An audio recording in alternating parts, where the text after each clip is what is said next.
Hello and welcome to my Satisfactory tutorial series.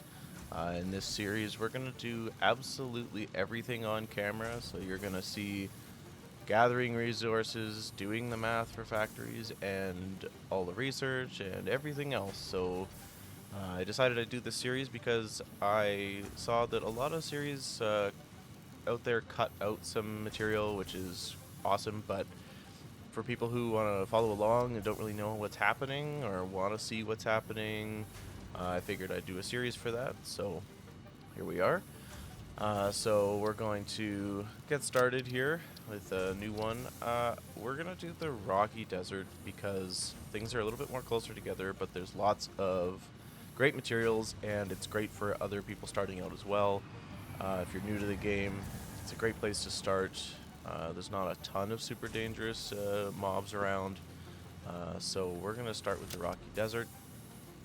Call it tutorial. And we're going to skip the onboarding process just because I'd like to get to stuff that is a bit more interesting, for lack of a better word.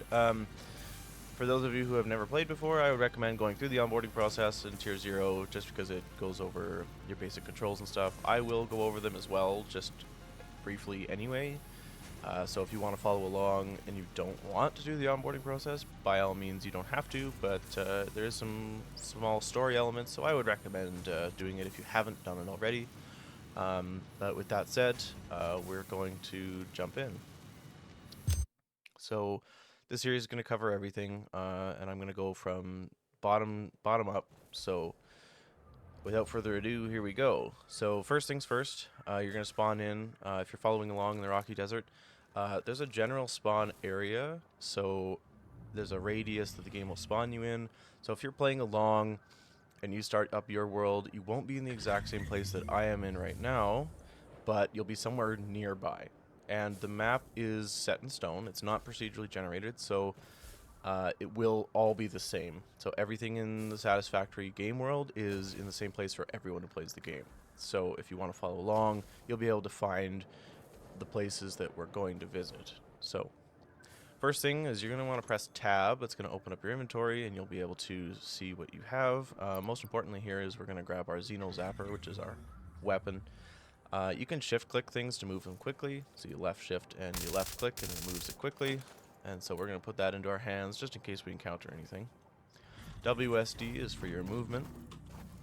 Spacebar to jump, C to crouch, shift to run. Slide canceling is the best way to move around in the game.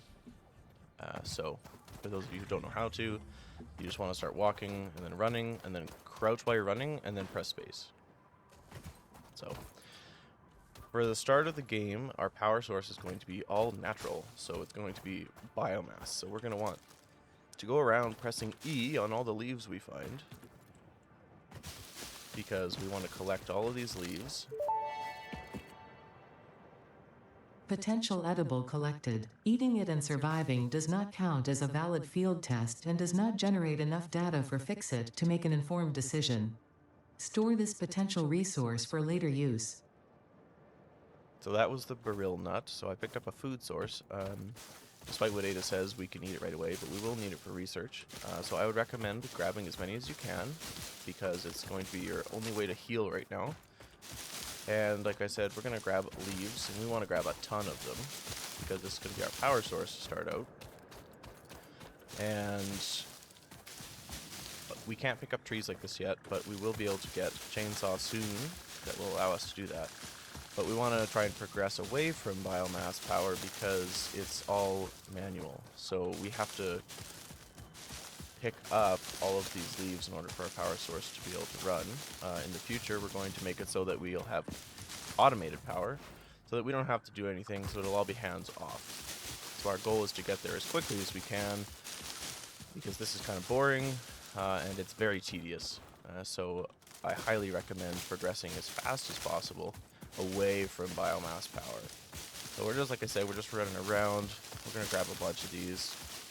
Now, I would like to find a place to build a hub, and so I recommend doing that near resources.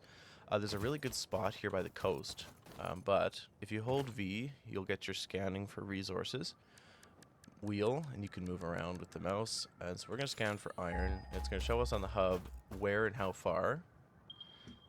On the HUD, sorry. So you can see over here, sort of northwest, 332 meters that way, there's iron. 540 meters over there, there's more iron. And then see back over this way, there's iron 341 meters away. I happen to know where a good spot is, and it's sort of to the west here. Actually, it's... yeah, let's see here. If you see any quartz like this, or any resource that's sort of sticking out like this, you're going to want to grab it. Because you want to grab it for research purposes. Unknown crystalline mineral collected. This mineral is composed of the same chemical elements as quartz and may yield similar industrial functions. Store this potential resource for later use. Thank you, Ada. So yeah, we want to grab that, and anything else that you find for research purposes, because we want to do a lot of research pretty quickly on, because it'll give us some pretty great stuff. Allow us to get some equipment that'll make us run faster, jump higher, and stuff that'll help us to fight the mobs better, easier, whatever, do more damage. These things here, these Mr. Beans, these giraffe-looking things, these are harmless, so you don't have to worry about these guys. So we're over by the west coast now, kind of, anyway. So I've headed west, so for those of you following along, I've headed west along this river. It doesn't really matter where you are. But if you come over to the west side of the biome here, there's lots of resources and good flat open spaces to work with. So it's, if you see here, where is it? Yes. Okay, so just past this waterfall, so there's copper here. Oh, and I have triggered the hatcher. You'll want to move quick when fighting those, because they spawn those bugs. Samples of unknown alien species acquired. It is unclear where on the flora or fauna spectrum it lies, but initial data suggests this might be a nest or an egg. Preserve the remains for later study. You want to move really quick with these guys, because they will spawn the bugs, and the bugs are what do the damage to you. So I recommend just moving as fast as you can. We're going to get some weapons. We're going to get some ranged weapons soon, hopefully, that will allow us to attack them from a distance, which will mean we don't have to worry about bugs. These mushroom bacon looking things are also food sources, so I would recommend picking them up. Potential edible collected. Reminder that look and smell alone do not provide sufficient data to determine exact risk of consumption. Just because it looks like you can eat it does not mean it won't eat you. Store this potential resource for later use. Thank you, Ada. So this is the spot right here. We haven't unlocked the map yet, so I can't show you on the map. But this is by a very large rock here, and you'll see it has 3 iron nodes here. There's the copper we just walked by, and there's also limestone nearby, which is super important. And a nice flat space here that I think is a great spot for the hub. So to build stuff, you just press Q, and it opens up the build menu. And you'll see here that it sorts things into nice categories that you can go through. And you'll notice you have a hotbar at the bottom of your screen. The best way to play the game, in my opinion, is to use this hotbar like it's the Bible. So you'll want to make sure you are setting it to whatever you'd like it to be. You have 10 of them. So if you hold left, alt, and scroll, you will go through all of the different hotbars. So I'm going to set mine to what I like, and you can set yours to whatever you like. So my first one I always set to production, so I always go and set these into my first one. To set them, all you do is mouse over and press the number that you want it to go to. So I press 1, it goes to 1, press 2, goes to 2, press 3, goes to 3. I don't want something bound to 4, so I'm going to bind this constructor to 4 and then unbind it by pressing 4 again, and then I'm going to rebind it so it's where I want it, number 3. Then I'm going to left alt and scroll. I'm going to set up my power hotbar. I'm going to do it, scroll again, set up my logistics, and scroll again and set up my organization. And that's how I go along about it. You guys can do it however you'd like, but I like doing it that way. And I'm also going to add the crafting bench and the workshop bench to my first one here, because we're going to need them lots. And now, if you just click on whatever you want to build, then you'll get your hologram. If you scroll, you'll spin it around, so you can spin it however you'd like it. And I think we're going to put it here, and you just left click to build. Here is the hub. So, I'll give you a quick tour. So in here we have a craft bench. And here where you can craft anything that is crafted by the Pioneer that you've unlocked. And the sound you're hearing is the wonderful shuttle that's landing that's going to take all of the stuff that we put into the hub and send it off to fix it to give us upgrades. So here's the hub terminal, so you just press E to access it. And you can see here there's a bunch of different tiers and a bunch of different milestones. And so if you click on one of these, it shows you what you get and how much it costs. So we're going to select logistics first. I highly recommend this because it allows you to be more efficient faster with all of your factories. It's just, I think, the best to prioritize first. If you don't want to, that is totally okay, but I highly recommend starting here. So we'll select the milestone, and what you do is you just put these items into the hub, but you can't get them back, so don't put them in unless you're ready. And then we will send it off to fix it.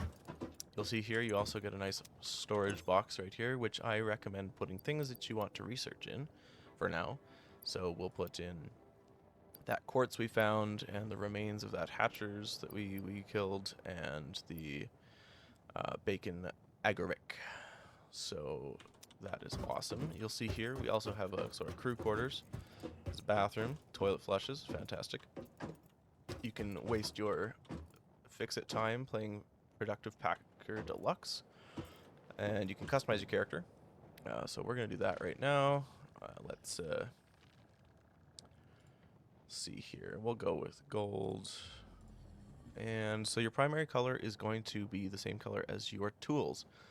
So your build gun, your portable miners, your anything that is a wearable or something like that is going to be the primary color. So set it to whatever you'd like. It also is your main character's color. So I like blue, so I'm setting it to blue.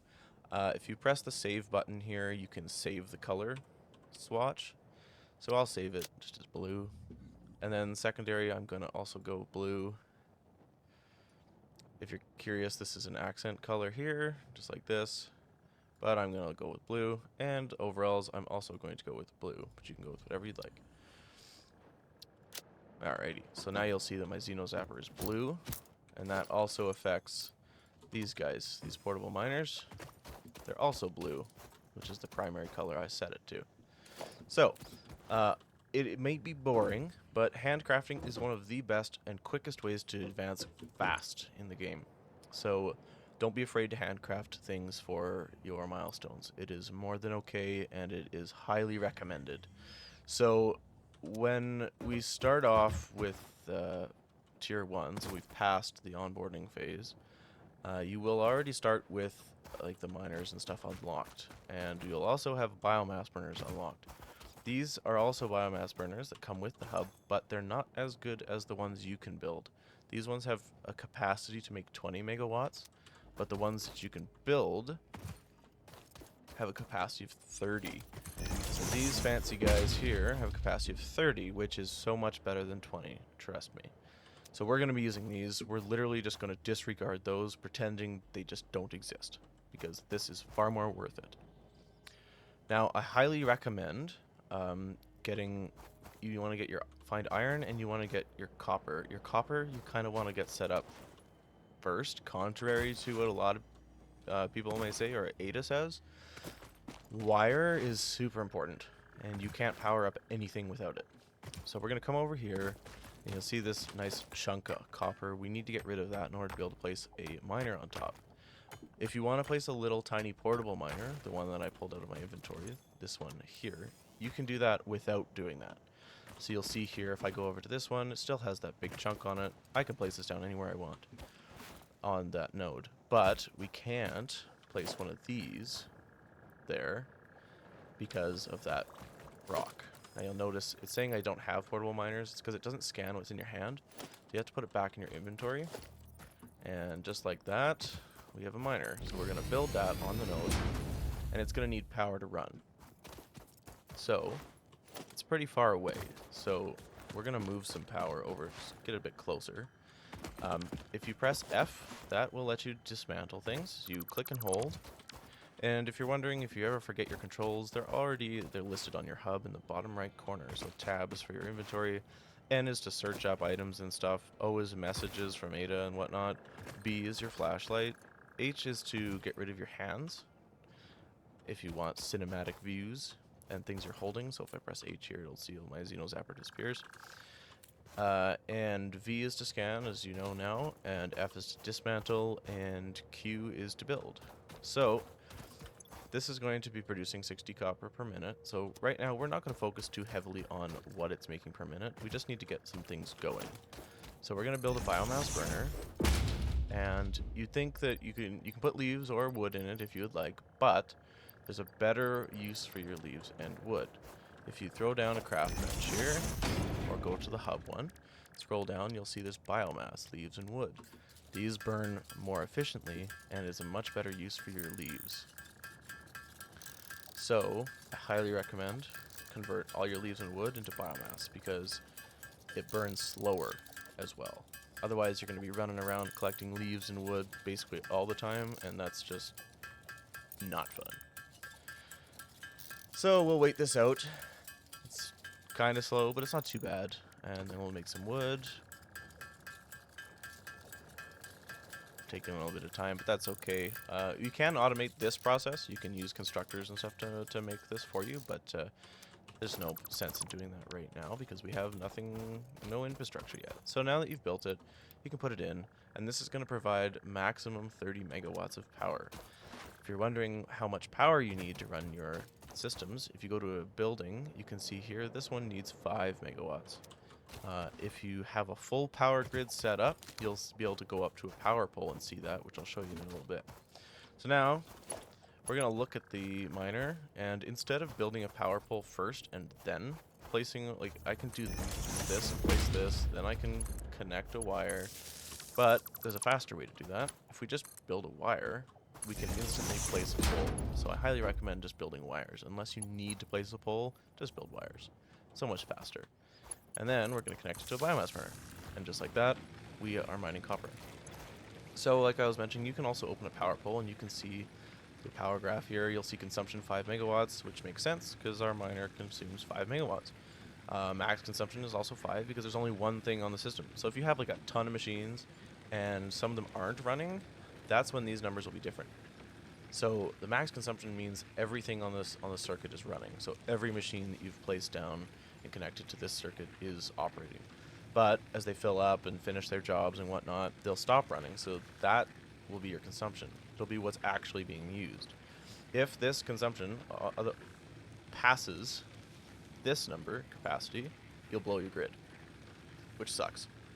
So you want to make sure that this capacity number is higher than at least the consumption number. You can get away with it being lower than the max consumption, but if your consumption hits the max consumption, you're going to blow your grid. So if you never want to have grid problems, always have capacity higher than the max consumption, which we'll go into more in the future. So we have raw copper now, but we don't want raw copper. We want ingots. So we're going to get ourselves a smelter. Now here's a trick for you. You'll see that there's that line, which is indicating that it's in line with the other building. If you hold control, it'll snap, so it makes it easier for you to build it in line. If I don't hold control, it lets me free place. If I hold control, you'll see it snapped forward in front of it. So we'll do that. Leave a bit of space here, because we're going to throw a splitter in later. Then get yourself a belt and connect it up. Now you'll have to open this and set it to iron or copper. We'll set it to copper because it's getting copper. And we'll connect it to power. And now we have 2 machines on power, so you'll now see our consumption has increased to 9. And That makes sense because this uses 4 megawatts, so 4 plus 5 is 9. There you go. And now we'll also want to be making wire, which is our most basic copper resource. So we're going to start by grabbing a constructor. We're going to hold control, place it in front of that smelter, and connect it up with the belt, and connect it to power. And then we'll go in here and we'll set it to wire. Excellent. Awesome. Now, we will get cable going soon, but we'll get that after we finish the logistics milestone. So we'll get this doing its thing. It's important to note, though, by the way, that this will fill up. Once it's full, it will stop. So in the future, we're going to want to make sure that it has somewhere to go. So it has a like, storage container or something, or a fancy-dancy thing called an awesome sink in the future. We'll show you that later. You'll want it to go somewhere, because otherwise this production chain will stop and we won't be making wire anymore. But for now, it can store it for us, and we can grab it out of the machine. So we'll let it do its thing, and we'll come back and grab it in a bit. Next thing we're going to want to do is we're going to do the same thing we just did with this iron, because we want to be making plates and rods. And the reason for that is not the milestone, but because it's the basic resources for literally everything in the game. So we'll come over here, we'll press E, we'll destroy that, and then we will throw down a miner again. We will then throw down a smelter because we have to smelt the iron ore, leaving some space for a splitter in the future. We'll then connect the conveyor belt, and then we'll have to get some power. So again, we'll look at this, we'll click on it, we'll place a power pole here, we'll draw a power line between the smelter and this, and now that's a little bit far away, and it's full. And I don't have enough wire to make power line. No problem though, because we already are making wire. And that's why I highly recommend getting wire going first, because it's just super essential to making everything run. So just like that, we have enough wire, so we're going to draw a pole. We're going to just slap it down somewhere, and we're going to come over here. Now you'll see I can't connect to here or here because it's full. So here's a nice trick. If I stare at a line with the power pole to build, instead of building it on the ground, and instead of destroying a line, all I have to do is look at it, click, and now I can drag this anywhere I want. Click it again, and it's magically put the the pole in the line, which saves us to have to shut down our whole power grid just to add a line. So, highly recommend doing that. You look at this, we'll tie it in, there we go. Now let's have a quick look here. Now we're using 18.1. So it's important to watch this, right? Because if this hits 30, our grid's going to shut down. So we'll have to put in another biomass burner and connect it in so that we don't blow our grid. So just keep that in mind. We're going to set this to not copper, but iron. If you accidentally set it to something else, it's totally fine. All it does is this stuff just doesn't go in. It just sits, which is totally okay. And we're going to want to make this let's see, get the constructor out here. We're going to want to make this to make plates. So we'll hold control. We'll build a conveyor belt, and then we'll set this to make iron plates. And of course, this also needs power. So we will tie it into power, and we'll check our grid. We're getting close to 30, so we can easily fix that. And I'll show you another trick that a lot of people don't know, is you can copy buildings. Anything you're looking at, not just buildings. Like you can copy the power line, the power pole, or the biomass burner, it doesn't matter. Just look at it and then press your scroll wheel in, and it'll copy it. So I can copy the power pole, or I can copy a biomass burner, or what have you. So I'm going to copy this biomass burner. If you hold control with buildings like this, it'll put it as close as it can. So if I'm staring at this side of the building, it'll put it as close without actually clipping. So just a handy thing. I'm going to place one right here, give it some biomass, and then I'm going to put a power pole in and tie it into the grid. So now we have capacity of 60. So we are rocking and rolling now. Next up, we also need rods. So we will automate some rods. So we'll do this whole process again, but we'll do it for rods. So we'll come over here, smash this iron ore to bits with our fist and chisel. This Pioneer is a strong boy, or strong whatever you would like to be. Throw a miner down, And we'll throw a smelter down with some space to split it. And don't worry, everything can be removed. So you can move everything you want later on if you don't like where it is. And you don't have to place it where I'm placing it. If you're following along, you can do it however you would like. We'll get these connected. We'll set this to iron. We'll set this to iron rods. And then we will build powers. We'll connect these to a power pole, and then we'll connect this to our grid. We can't connect here, so I'll just put another line right there. And just like that, we are making rods. Once the iron gets to it anyway. So now, just go ahead, snag however many iron plates are there. Let's head over to the wire, and we'll snag however many wire we have laying around now. To see how close we are to getting the logistics. We're getting there, we're getting there. And the other thing, like I said, is you can handcraft all you'd like. So while we're waiting, we can always grab a bunch of stuff and handcraft what we need. So let's say, oh, I know I don't have enough iron rods. I can come over to this miner, and I can check to see if something is backed up in here. You see here, there's a bit of a backup, but if it's been running a while, like over here. See, there's a backup. It says 95, so you can grab these out of here, and it won't affect your line any. It'll just stop it for a second. You can grab that, and then you can go and handcraft what we need. So we can go iron ingots. And a trick here too is instead of pressing and holding with the mouse, you can just press and release space, and it automatically holds down the craft button for you, which is a blessing. Trust me. This way you can actually go AFK. So if you have a bunch of stuff to handcraft or something, you can actually just get up and walk away and come back to it later. So like say we're making biomass, maybe we're making like 1,000 biomass because we got so many leaves. You can set it up to do that, walk away, get a drink, go to a chore, whatever you want to do, or you can stare at it. But anyway, it makes it so much easier than having to sit here and click and hold. So okay, we have like 50, we have 51 ingots. Now I'm going to make some rods. I do the same thing. Just press space, release, and it makes it for us. And you'll see here that if you can't craft something, it's grayed out, but you have unlocked the recipe. And if it is bright, you actually can. And it also tells you how many of that you can make.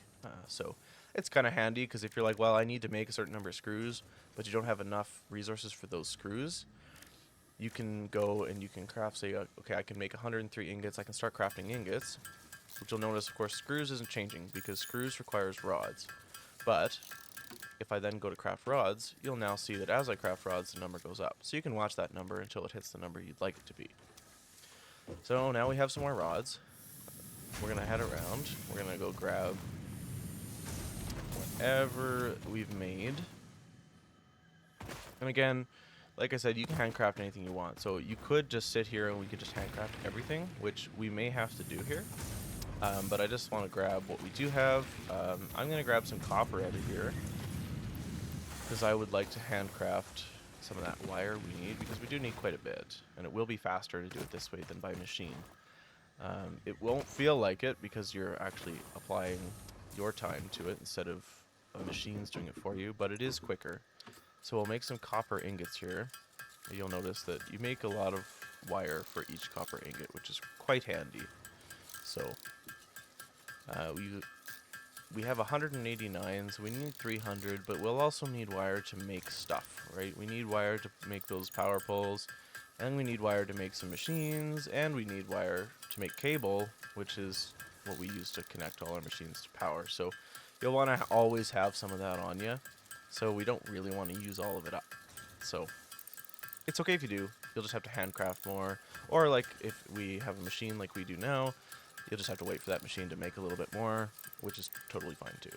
So, and trust me, we're going to run out of stuff we need a lot. It happens all the time. That's totally okay. We're going to wait till this hits 150. And then we're going to make some of that wire. So again, you can watch here. And they're 150. So now we're going to make wire.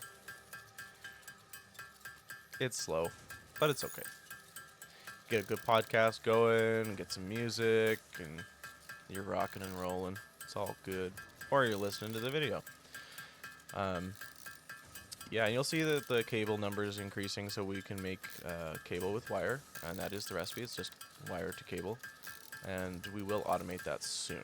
We just want to finish logistics first, because then we can make use of all of the copper we are making instead of just part of it. And the reason that that is happening right now is because we're mining it at 60 per minute, but our smelter only smelts at 30 per minute, so we have more than we need. So now that we have all of that copper wire, we're going to shift click it in. We need a bit more plates and we need more rods, so we're going to go have a look to see how many we've made. So I whack into a bowl there. Almost enough. We need a bit more rods, so let's handcraft those. So we'll go make some iron ingots. They also just updated the game, and they 100% slowed down handcrafting just a little bit, which is a bummer, but that's okay. Let's see here. We got 134, so we need at least 20 more. Again, we need rods to make literally everything. Plates, rods are your basic unit for everything, and concrete is really important too, which we haven't gotten to yet, but we will get to very soon. Sure, 40 is good enough. We'll make up those rods. This Pioneer is super buff and could pound the iron ingots into rods in one hammer whack. Totally. Alright. And we will shift click these in, and then you get a nice big red button to press. So what we're going to do is we're going to slap that button and send it to space. Milestone reached. Conveyor belts can now merge, split, and lift to save space and enhance the productivity of your factory. Fixit encourages you to consider investing in verticality when it comes to factory logistics. If you feel stressed by this complexity, imagine yourself on the shore of a vast and calm ocean. Breathe in. Visualize all the people relying on you. The sea is made of billions of faces, each staring at you with hope and tears in their eyes. Breathe out. Feel refreshed and focused on your duties. And with that existential crisis that Ada has so kindly blessed us with, we are going to end the episode. So in episode 2, we will move on to the field research milestone.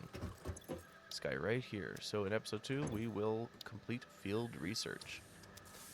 So thanks for watching. If you liked the video, subscribe, give it a like, and ring that bell, and comment if you have any questions or any thoughts on the video, and I will see you in the next episode.